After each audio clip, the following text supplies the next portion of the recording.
भूखा ना रहूं, साधु भूखा न जाए।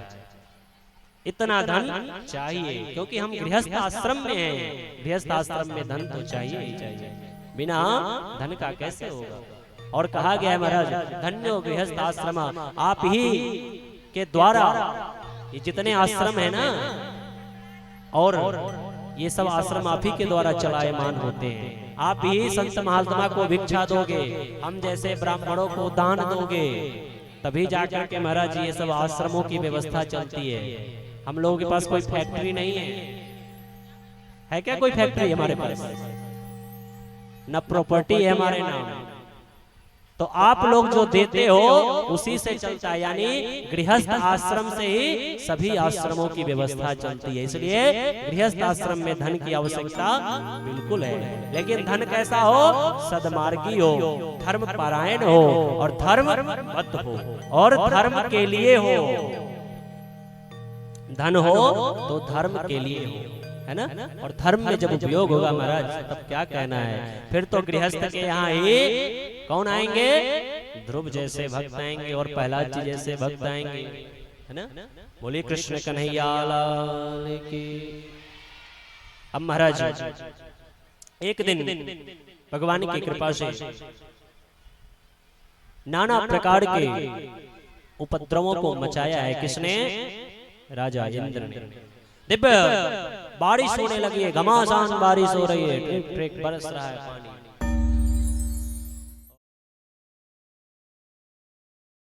को बनाया है दिव्य 56 प्रकार के व्यंजन बने हैं। किसके लिए?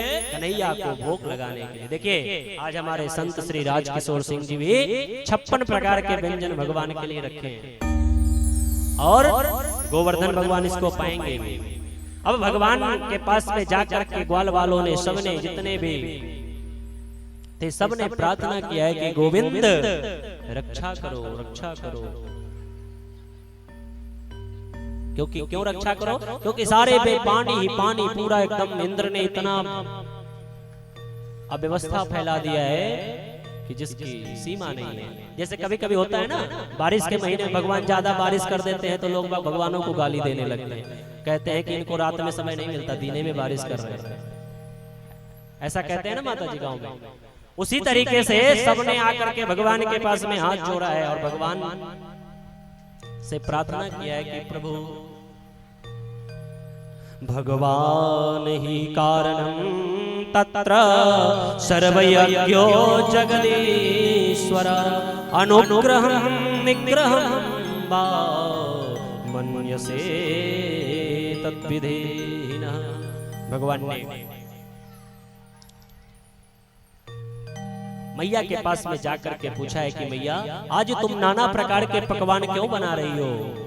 तब मैया कहती है कि अरे कान्हा, तुझे पता नहीं है क्या, आज गोवर्धन पूजा है। बोले अच्छा। अब महाराज इधर सब लोग आकर के भगवान से विनती कर रहे हैं कि प्रभु रक्षा करिए, कृपा करिए। पर्जन्यो भगवान मित्रो मेघा तस्यात्मूर्तया तेपि वर्षन्ति भूतानां प्रीणनं जीवनं पयः। महाराज बारिश की मूसलाधार इतना ज्यादा होने लगा है कि जिसकी कोई सीमा नहीं। तो भगवान ने क्या किया है? भगवान ने अपने कनिष्ठिका उंगली पर सीधा गोवर्धन पर्वत को ही उठाया है। अब महाराज सोच करके देखिए कि छोटा सा बालक इतना बड़ा पर्वत को उठाएगा। जैसे छोटा बच्चा है, अब ये महारानी खेल रही है ना, देवी जी, अब ये अगर कोई बड़ा सा ईंटा उठा ले तो इनकी जो माता जी होंगे दौड़ी दौड़ी भागी चली आएंगी, है ना? किस लिए? क्योंकि बच्चा है। अब जैसे ही इसकी सूचना यशोदा मैया को लगा, यशोदा मैया दौड़ करके आ गई। अरे अरे अरे तुम लोग कैसे हो? मेरे बच्चे ने उंगली पर उठाया, इसका उंगली टूट जाएगा, ये हो जाएगा, वो हो जाएगा। नाना प्रकार की जो व्याख्याएं होती हैं माता लोगों के भाव, वो सब प्रकट कर दिया है मैया ने। अब अरे अब कन्हैया भी क्या कर रहे हैं? हंसने के लिए, हंसाने के लिए, लोगों को दिखाने के लिए अपनी उंगली को थोड़ा सा ऐसे किए हैं। ऐसे किए तो क्या हुआ? गोवर्धन पर्वत जो है धीरे धीरे नीचे आने लगा। अब नीचे आने लगा तो मैया का जी घबराने लगा।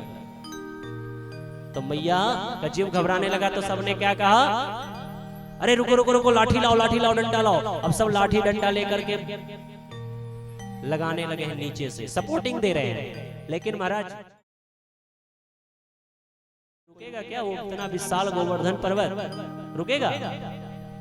आप लोग कह रहे रुक जाएगा, रुकेगा? नहीं रुकेगा। लेकिन सब लोगों ने लगाया है हाथ को, क्यों? रोकने के लिए। लेकिन महाराज जो सारे जगत के भार को उठाया है उसके लिए पर्वत क्या है? अब लेकिन सबके अंदर क्या हुआ? सब जितने भी हाथ लगाने वाले थे सबके अंदर अहंकार आ गया। किसका अहंकार आया? देखो देखो हमने उठाया है, देखो देखो हमने उठाया है। सबके अंदर अहंकार आ गया। जैसे होता है ना महाराज, समाज में कोई काम हो जाए और कोई बड़ा अच्छा खासा थोड़ा बहुत सपोर्ट कर दे तो सोचते हैं अरे ये तो हम ही करवाए हैं, अरे ये तो हम ही करवाए हैं। लेकिन करने कराने वाले कौन है? भगवान। बोले अच्छा रुको रुको रुको, तुम ही लग करवाए हो, ये मंदिर तुम ही बनवाए हो, रुको रुको रुको रुको। भगवान ने थोड़ा सा और उंगली को नीचे किया है। जैसे ही भगवान ने उंगली को अपने नीचे किया वैसे ही क्या हुआ? कर्मणा जायते जंतु